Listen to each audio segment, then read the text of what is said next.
The Senate passed an ambitious immigration reform bill in June, which also included a big boost for border security.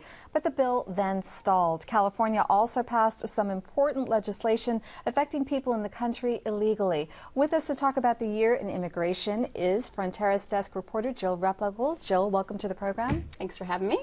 Give us a recap on what happened with efforts to get comprehensive immigration reform passed.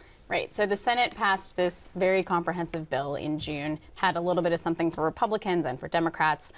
Big border boost, as you mentioned. It would have added 20,000 new Border Patrol agents to the southwest border, along with 700 miles of new fencing, new technology.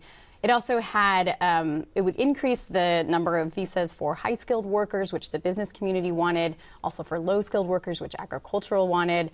And the most controversial part, it would have created a pathway to citizenship for people in the country illegally. And that's where it got hung up. The House refused to take up the Senate's version of the bill, and they thus far have not presented their own version. How did local interests line up on the issue of immigration reform? That's one of the reasons why people were very hopeful that this legislation might finally go through. There was a pretty widespread base of support. Immigrant advocacy groups were on board, faith organizations were on board, labor was on board, and the business community, which is a huge component. So let's hear Nathan Fletcher, who was representing the business community as part of a San Diego coalition for immigration reform. And so we stand here today united as one community, calling for one solution that treats people with respect and dignity, that allows our economy to grow, that allows our communities to be safe, and addresses this problem once and for all.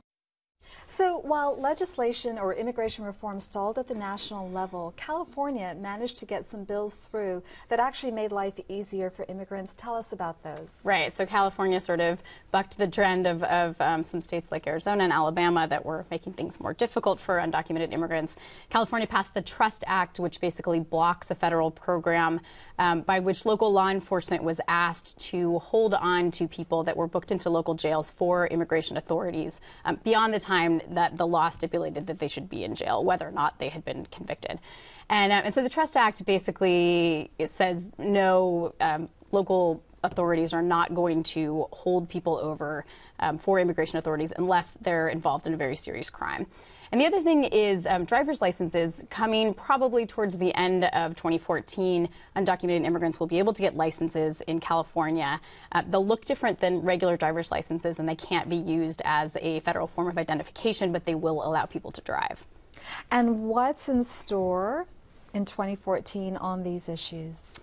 So the House is still, there actually has been some movement just sort of in the past month on the House side, indicating that they may take up some sort of form of immigration reform in the coming months. Yet to see Representative Issa here from San Diego County has also said that he's going to work on something that's sort of a more middle of the road option for immigration reform.